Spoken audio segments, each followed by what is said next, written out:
We live in a post-truth society where objective facts are less influential in shaping public opinion than personal belief. The promise of the internet has failed humanity. Or perhaps humanity has failed the promise of the internet. The world is flooded with false information and people are drinking it up. I can pull out my phone and find hundreds of hours of evidence that the Earth is flat, just as quickly as I can look up the complete works of Aristotle. This is a problem that threatens the very foundations of human civilization.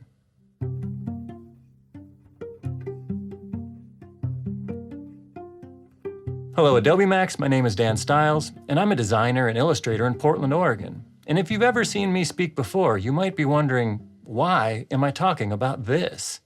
Normally I get up here and I talk about the nuts and bolts of creativity. I talk about my work, my clients, design theory, creative thinking, small business. However, the world is anything but normal right now. I can't be the only one who's noticed that America is coming apart at the seams, and the divisions are getting wider by the minute. Why can't Americans see eye to eye?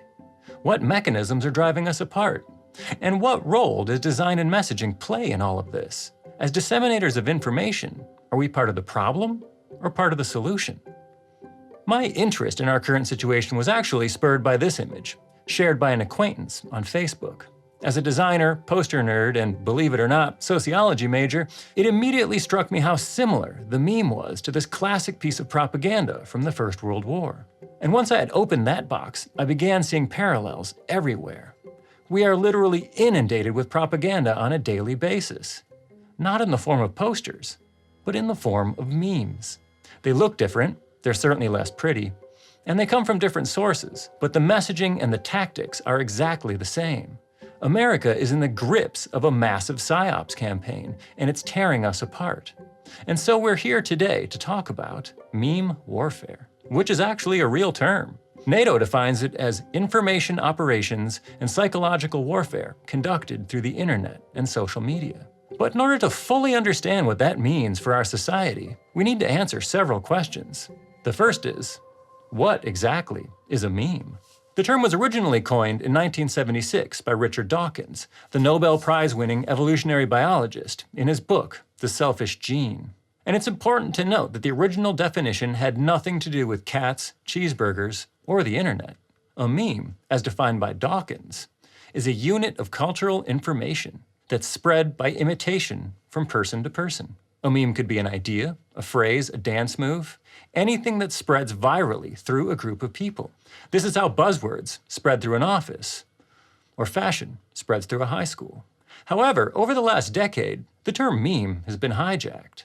Now most people understand it as a unit of information in the form of a humorous image that is copied, often with slight revisions, and spread virally over the internet. Now I would argue that both definitions are in fact correct. Information is viral. Memes are an information carrier, and the internet is a great vehicle for rapid cultural dissemination. But if information is viral, what happens when that information is malicious? In other words, what happens when memes are weaponized? Now before we can answer that, we need to step back even further and ask, well, what is information? Simply put, information is facts or details about something. But that definition downplays its importance. Information is the currency of the human mind. Language, farming, medicine, tools, architecture, literally everything we do as modern humans is based on information passed to us by others. Without information, we go back to living in trees. Information is critically important to humanity, but sometimes we get it wrong. And when information is incorrect and shared accidentally, we get misinformation. For instance, bad directions to the gas station. Or when your grandmother sends you this little gem, which suggests that you point a blow dryer down your throat to kill the coronavirus. Or anything posted by that guy you kinda knew in high school who wants everyone to know that weed cures everything. These people are spreading misinformation, but without malice. On the other hand, when information is incorrect or misleading and then deliberately shared, we get disinformation, which comes from the Russian word desinformatia, which they describe as false information with the intention to deceive public opinion. For instance, this example from the 2016 presidential election, which shows Hillary Clinton shaking hands with Osama bin Laden. The post is a fabrication, and the photo has been doctored. The original shows Clinton shaking hands with an Indian musician when she was a US Senator in 2004. The account that posted it, Heart of Texas, was one of hundreds of fake social media accounts created by the Russian government. The page had 250,000 followers by the time it was taken down, and its ads had been viewed over 10 million times. In addition to misinformation and disinformation, there's also malinformation. This is information which is, in fact, true, but with omissions or cherry-picked in such a manner as to weaponize it. For instance, using leaked information to harm a political or business opponent, such as the hack on a DNC server in 2016. Once in possession of private information, the hackers released the most embarrassing and damaging bits at key points in the election. Or the very real video of Nancy Pelosi that was then altered to make her sound like she was slurring her words. Our information ecosystem is now so polluted that there's a term for it: information disorder. In a recent survey, 86% of global internet users admit to having been duped by false information, and the remaining 14% probably just never figured it out. So what happens when we have an information society with an information economy, and that information is increasingly corrupt? Well, then we no longer live in the information age. Instead, we live in the propaganda age. Propaganda is the use of misleading or false information to promote a particular point of view. A society built on propaganda is no longer a society based on fact and truth. Shared objective reality ceases to exist. Instead, society is ruled by opinion and allegiance to a cause, much like sports rivalries, but elevated to civic life. The first thing to know about propaganda is that it is not a style. Most people hear the term and immediately think of red and black posters from communist regimes of Cold War Russia or China, a style that is now used to sell home decor and t-shirts at the mall.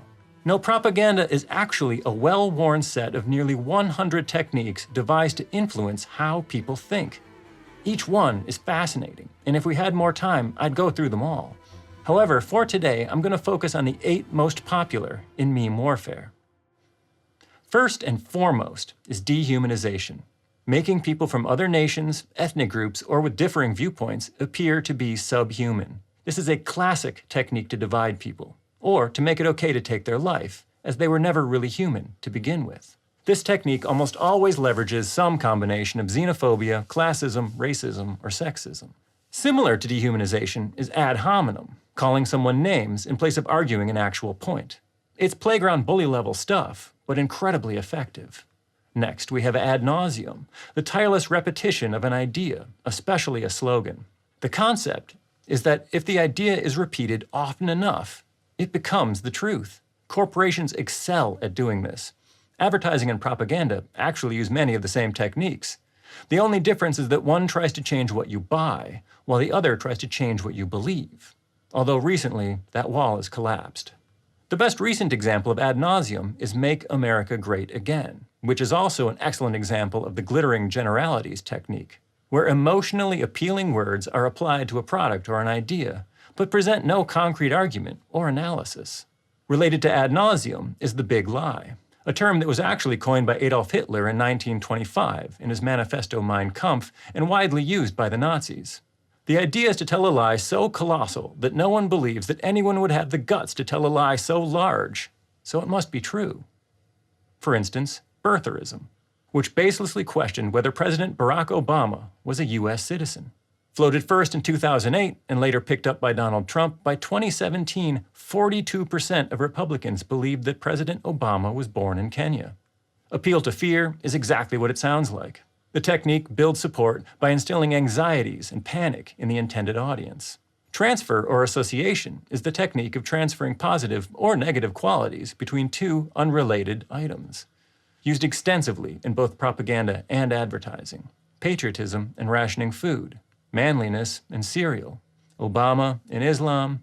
Jesus and Donald Trump. In the fire hose of falsehoods technique, a large number of messages are broadcast rapidly, repetitively, and continuously over multiple channels without regard for truth or consistency. The propagandist overwhelms the public by producing a never-ending stream of misinformation and falsehoods. The goal is to confuse, not to convince. This technique was perfected by Vladimir Putin in Russia.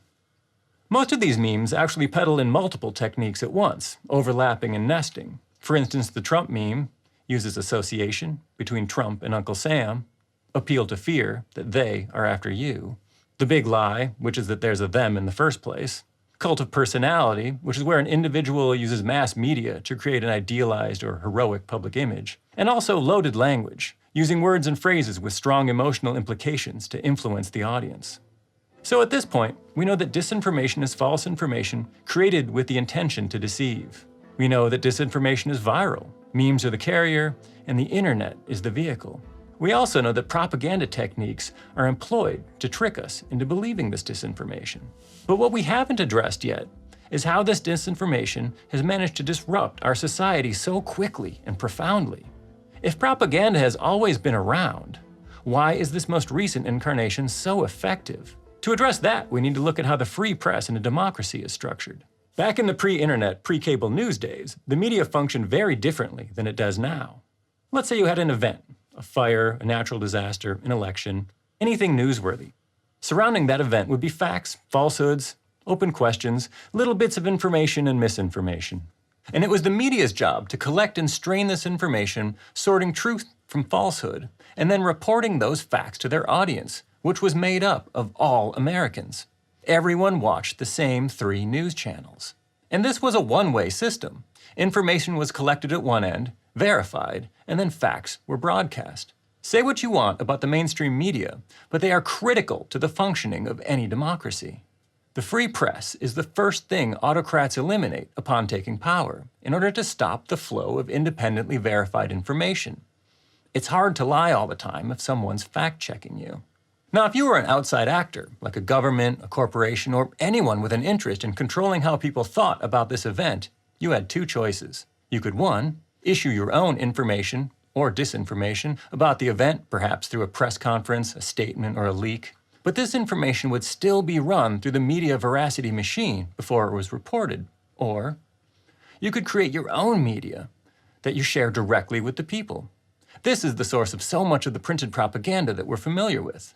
If the free press was doing its job, it was very difficult for egregiously bad information to be widely disseminated in a system like this. Now let's say we have that same event in our current system. The same bits of information surround it, and that same media structure is still there, filtering information and serving it up, but only to some people.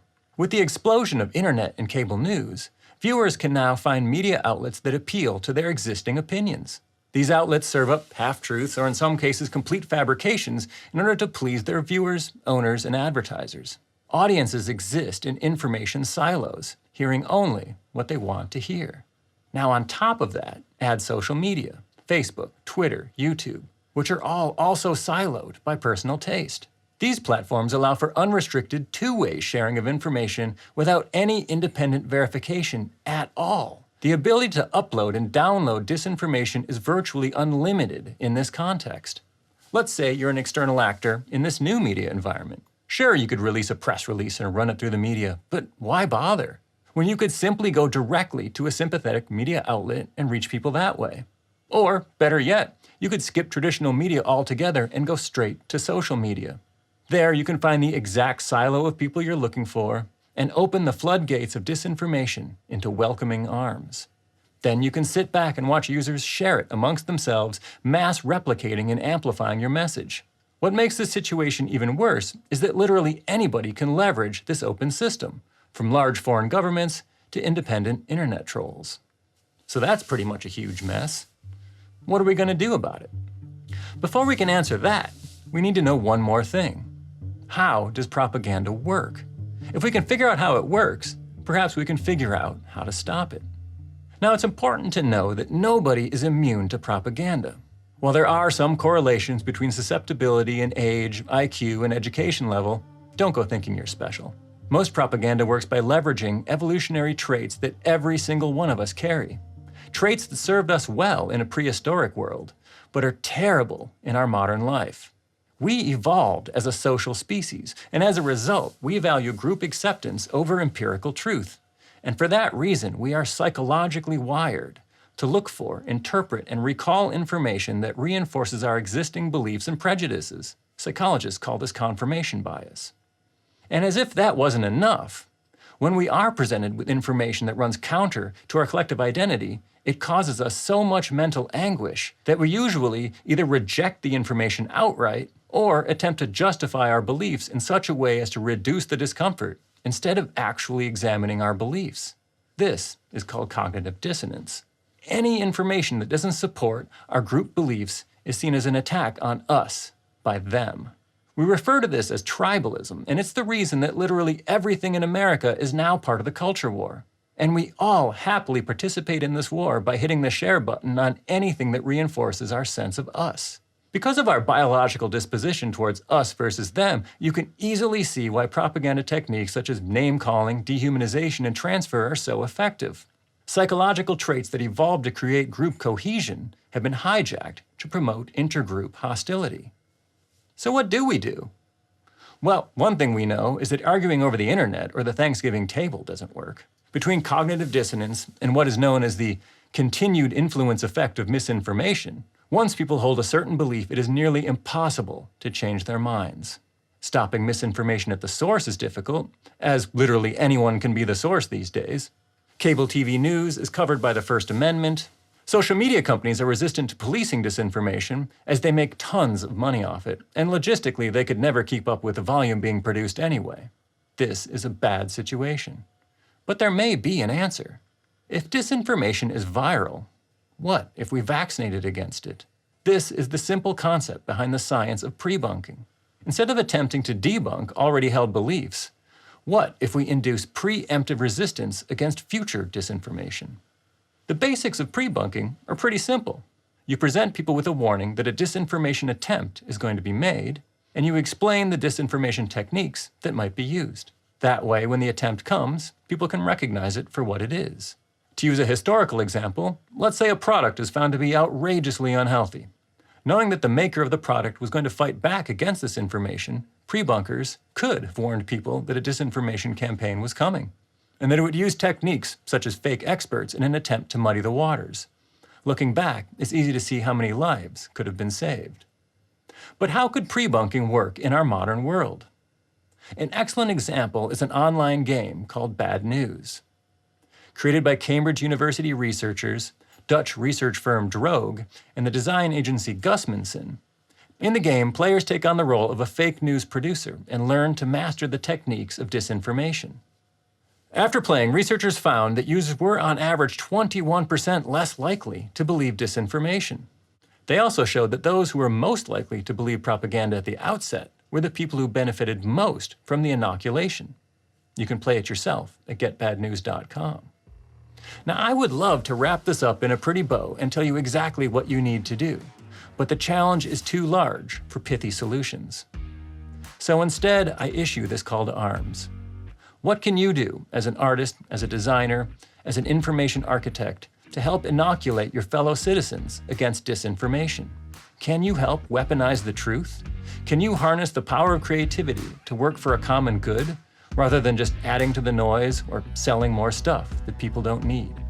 This battle is being fought on our turf and with our tools. Collectively, we have the unique skills required to turn the tide in the war against truth. The only remaining question is, will we use them?